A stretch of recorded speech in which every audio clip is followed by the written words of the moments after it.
Los 4 ojos del comandante Vex Prime se crisparon con lo que solo podría describirse como una profunda irritación. De pie en el prístino pasillo blanco de la Academia de Defensa Galáctica, observó a la última hornada de cadetes arrastrarse nerviosamente ante la criatura más aterradora del espacio conocido. La bestia de guerra Corfac, oficialmente designada como Explorador 7, pero extraoficialmente conocida como la Nariz de la Perdición, medía casi 3 metros de altura sobre sus patas traseras.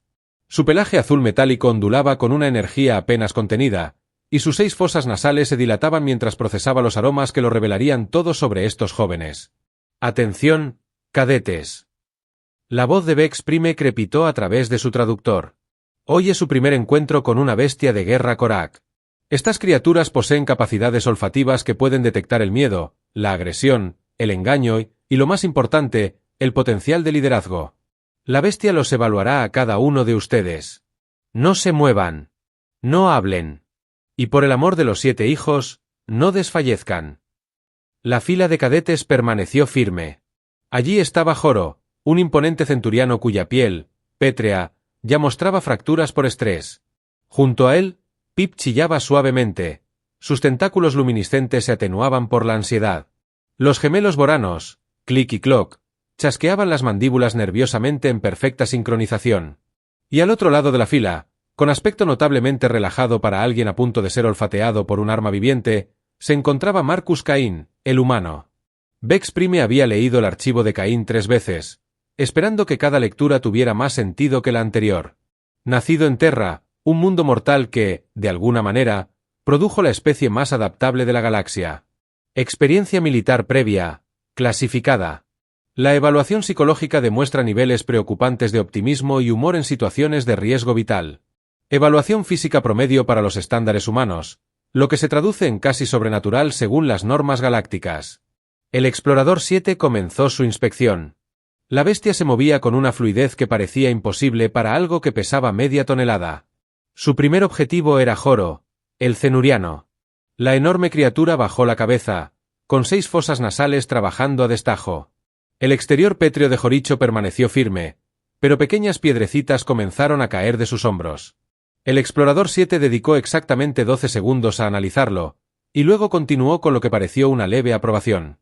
El miedo, presente pero controlado, hizo que el cuidador de la bestia, el sargento Trax, tradujera la aptitud para un guerrero. Después llegó Pip. Los patrones bioluminiscentes del pequeño ser acuático cambiaron a un amarillo pálido cuando la enorme cabeza del Explorador 7 descendió hacia ella. El olfateo de la bestia fue más suave esta vez, casi delicado. Después de 10 segundos, emitió un suave sonido retumbante. Alta inteligencia, pensamiento estratégico, rol de apoyo natural. Trax interpretó, excelente aptitud para oficial. El patrón continuó a lo largo de la fila. Cada cadete recibió su evaluación. Adecuada, prometedora, idónea o, en un caso desafortunado, por favor, reconsidere sus opciones de carrera civil. La bestia de guerra Corfac nunca se había equivocado. Ni una sola vez en sus 15 años de servicio. Entonces el Explorador 7 contactó con Marcus Cain. El humano permaneció exactamente igual que durante los últimos 20 minutos, con las manos entrelazadas a la espalda y el rostro mostrando lo que Vex Prime había aprendido que se llamaba una leve sonrisa. Al acercarse el Explorador 7, Cain hizo algo que dejó a todos los alienígenas de la habitación paralizados de horror. Le guiñó un ojo a la bestia. El Explorador 7 se detuvo a medio paso. Sus 6 fosas nasales se dilataron simultáneamente, creando un sonido como el de una máquina de vapor en una crisis existencial. La bestia ladeó la cabeza. Sus inteligentes ojos ámbar observaban al humano con lo que solo podría describirse como confusión. Entonces empezó a olfatear y olfatear una y otra vez. Pasaron 30 segundos. Luego 1 minuto. La bestia rodeó a Cain una vez, luego 2 veces. Su enorme figura se movía en una espiral cerrada alrededor del humano inmóvil. Cain, por su parte, permaneció completamente inmóvil, aunque su sonrisa se ensanchaba ligeramente con cada pasada. «¿Qué hace?», susurró Pip, cuyos tentáculos oscilaban entre el morado y el verde. «Nunca había visto algo así», murmuró el sargento Trax, mientras su piel escamosa se tornaba de un naranja alarmado. El Explorador 7 nunca había dedicado más de 15 segundos a una evaluación. 2 minutos se convirtieron en 3. La bestia vibraba de confusión. Su potente nariz trabajaba a destajo para descifrar el extraño cóctel de sentidos que emanaba del humano. Otros miembros del personal de la academia habían empezado a reunirse, atraídos por el espectáculo sin precedentes. Quizás haya una falla, sugirió la doctora Jelinek, la xenobióloga jefa de la academia. Sus rasgos cristalinos brillaban de curiosidad científica. La fisiología humana podría estar confundiendo sus sensores. La cola de Bex Prime se agitó tras él. Corax, no falles, doctor. Si el explorador 7 está confundido, hay una razón. 4 minutos. La bestia dejó de dar vueltas repentinamente y se sentó justo frente a Marcus Cain. No con la postura despreocupada de una criatura domesticada, sino con la postura formal y atenta de un soldado que reporta a un oficial superior. Su enorme cabeza se inclinó para mirar a Cain a los ojos, y entonces hizo algo que hizo que todos los testigos cuestionaran su comprensión de la realidad. El explorador 7 gimió, no un sonido de miedo o sumisión, sino la compleja vocalización que los investigadores de Korak habían identificado como la forma en que la especie dice, no entiendo, pero respeto tu autoridad. Era el sonido que emitía un miembro de la manada al reconocer a un alfa cuyo dominio trascendía las jerarquías normales de la manada. El silencio en el pasillo era tan absoluto que el suave zumbido de los sistemas de soporte vital de la estación sonaba como una cascada rugiente. Cain, aparentemente ajeno al significado cósmico de lo que acababa de ocurrir, extendió la mano y acarició suavemente detrás de una oreja del explorador 7. «Buen chico», dijo en voz baja. La cola de la bestia, un apéndice musculoso con garras retráctiles en la punta capaces de atravesar cascos de naves espaciales, comenzó a menearse. Por el vacío, susurró el comandante Bex Prime, con la voz apenas audible a través de su traductor. «¿Qué eres exactamente, bastón humano?» Marcus levantó la vista, con una expresión inocente. «Solo un tipo al que le gustan los perros, señor. Perros grandes, al parecer». El sargento Trax se acercó con cautela. Su equipo aún registraba lectura sin sentido. El Scout 7 jamás ha exhibido este comportamiento. La comparación más cercana en nuestra base de datos es la reacción de un joven que reconoce a un líder de manada de antigüedad imposible. ¿Antigüedad imposible? Cain arqueó una ceja. Eso suena dramático. No lo entiendes, continuó Trax, con voz cada vez más urgente. La estructura social de los Corfac es absoluta. Reconocen el dominio mediante marcadores de olor que indican edad, experiencia en combate, cacerías exitosas, territorio defendido, miembros de la manada protegidos. Cuanto más impresionante es la historia, más fuerte es la huella del olor. Cain asintió cortésmente. Tiene sentido. Los perros en casa funcionan de forma similar, solo que menos sofisticados. Bastón humano, doctor, intervino Jelinek.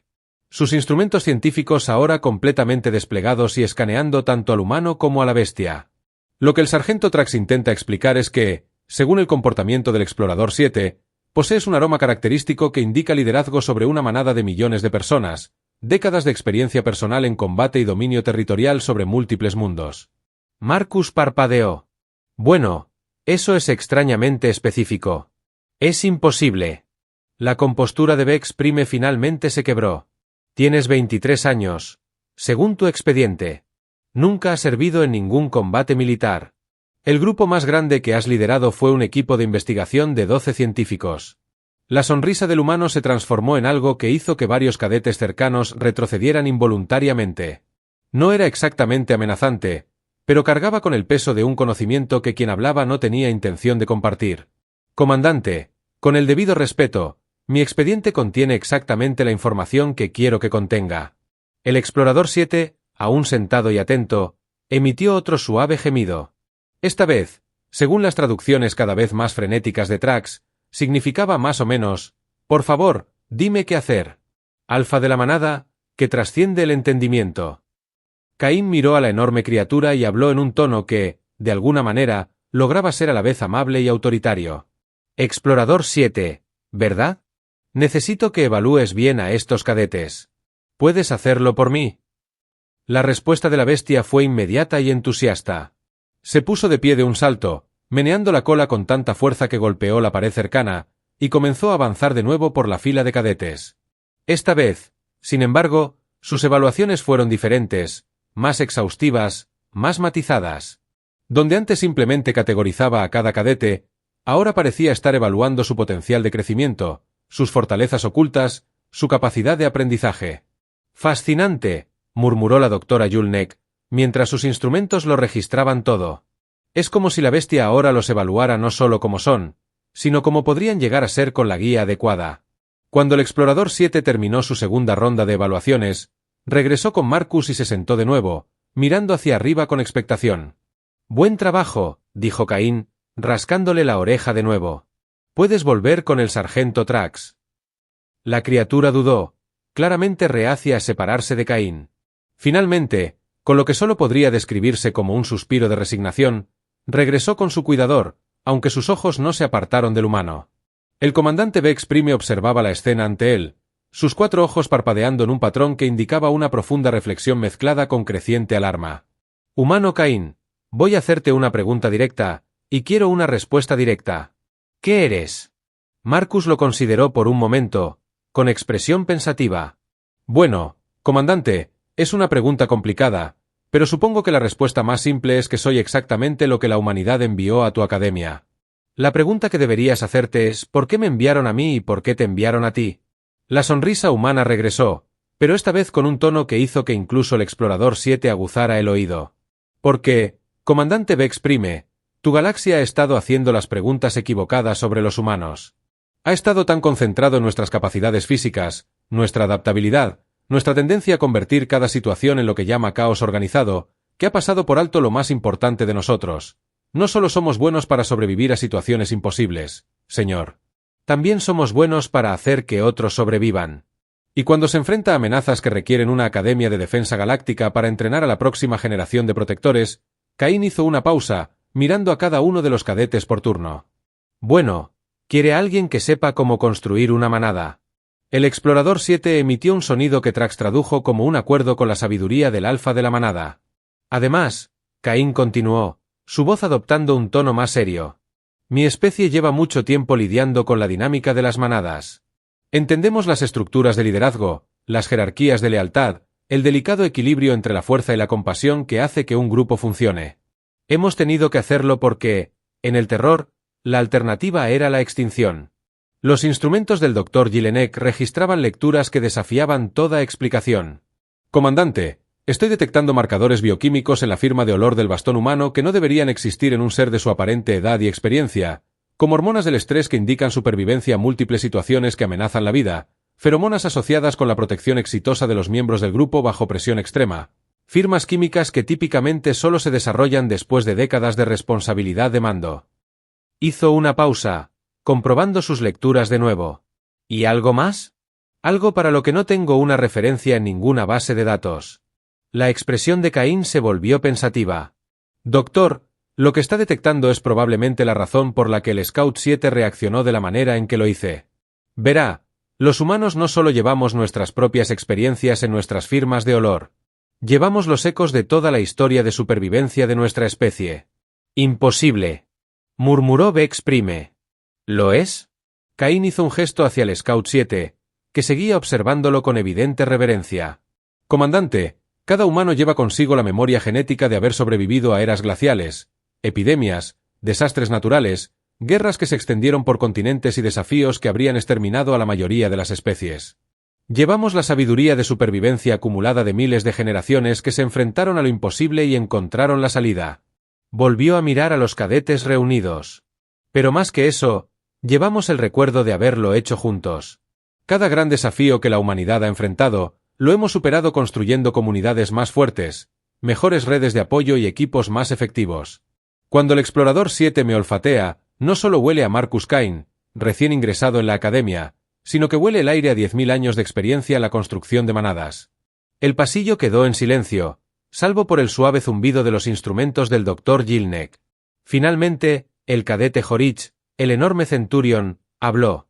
¿Entonces dices que todos los humanos son así? La sonrisa de Caín volvió con toda su fuerza. Oh, no, Jorik.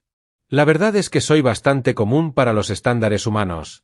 Simplemente tendemos a restarle importancia a nuestras cualificaciones cuando intentamos hacer amigos. El comandante Vex Prime sintió lo que su especie experimentaba como el equivalente a una migraña inminente.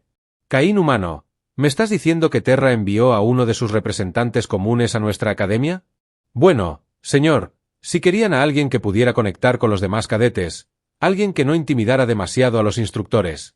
El Explorador 7 emitió un sonido que se podría traducir como: el alfa de la manada demuestra la humildad apropiada a la vez que es terriblemente competente. Cierto, dijo Bex Prime débilmente. Por supuesto que sí. Mientras el grupo comenzaba a dispersarse, la doctora Gilneck se acercó a Caín con su escáner aún activo. Humano, Caín, ¿estarías dispuesto a participar en pruebas adicionales? Tu perfil bioquímico no tiene precedentes y sus implicaciones científicas. Claro, Doc, interrumpió Caín alegremente. Pero te advierto que los resultados probablemente plantearán más preguntas que respuestas. ¿Cómo lo sabes? La expresión de Caín se tornó misteriosa. Porque, doctor, estás a punto de descubrir que todo lo que tus bases de datos te dicen sobre las limitaciones humanas son más bien directrices. El Explorador 7, que había estado escuchando la conversación desde el otro lado del pasillo, emitió un último sonido antes de que el sargento Track se lo llevara. Según el equipo de traducción, significaba más o menos: el alfa de la manada se está quedando corto otra vez. Típico. Mientras la enorme bestia desaparecía por la esquina, el comandante Bex Prime se encontró mirando a Marcus Caín con una mezcla de fascinación y creciente temor. El humano acababa de romper con 15 años de protocolo establecido de comportamiento animal con solo un suave rasguño detrás de las orejas. Y si los comentarios casuales de Caín eran una indicación, esto era solo el comienzo. «Humano Caín», gritó Bex Prime mientras los cadetes comenzaban a avanzar hacia su siguiente sesión de entrenamiento. «Sí, señor. Procure no romper nada en su primer día». La risa de Caín resonó por el pasillo. «No prometo nada, comandante, pero haré todo lo posible por minimizar los daños materiales». Mientras Bex Prime observaba al humano alejarse, charlando tranquilamente con sus compañeros cadetes mientras el aroma del Scout 7 aún flotaba en el aire, no podía evitar la sensación de que la Academia de Defensa Galáctica estaba a punto de convertirse en un lugar muy diferente. Y en algún lugar de su mente, una vocecita se preguntaba si realmente estaban preparados para lo que la humanidad acababa de enviarles. Después de todo, si Marcus Caín era considerado promedio según los estándares humanos, ¿qué decía eso del resto de su especie? La idea era a la vez emocionante y absolutamente aterradora. Habían pasado 3 días desde el incidente del Scout 7, y el comandante Bex Prime estaba descubriendo que la definición de Marcus Caín de minimizar los daños materiales era alarmantemente flexible. El humano había logrado reprogramar los drones de combate automatizados de la Academia para que realizaran lo que él llamaba danza interpretativa, convenciendo a los sintetizadores de alimentos de la cafetería para que produjeran algo llamado una pizza que hizo que todo el alumnado formara señales, y lo más inquietante, había empezado a enseñar a otros cadetes lo que él llamaba resolución creativa de problemas. Los resultados le estaban provocando a Bex Prime una muda de piel inducida por el estrés. «Señor, tenemos otra situación», informó la teniente Zara, con las escamas teñidas de un morado ansioso al entrar en su oficina. «Se trata de un bastón humano y la cámara de simulación táctica avanzada». La antena de Bex Prime se desplomó. «¿Qué hizo esta vez?» «Bueno, señor, no rompió nada exactamente. Es más, lo resolvió». «¿Resolvió qué, teniente?» «El escenario Kobasi, señor». Todo el equipo de la oficina de Bex Prime quedó en silencio. Incluso el sistema de reciclaje de aire pareció detenerse en señal de respeto por lo que acababa de decirse. El escenario Kobasi era la prueba definitiva de la Academia. Una simulación tan brutalmente difícil que tenía una tasa de fracaso del 97% entre los cadetes de último año. Estaba diseñada para ser imposible de ganar. Una lección sobre cómo aceptar la noble derrota ante probabilidades imposibles. «Eso es imposible». Bex Prime susurró. «El escenario lleva 8 años en marcha. Nadie se ha acercado siquiera al éxito».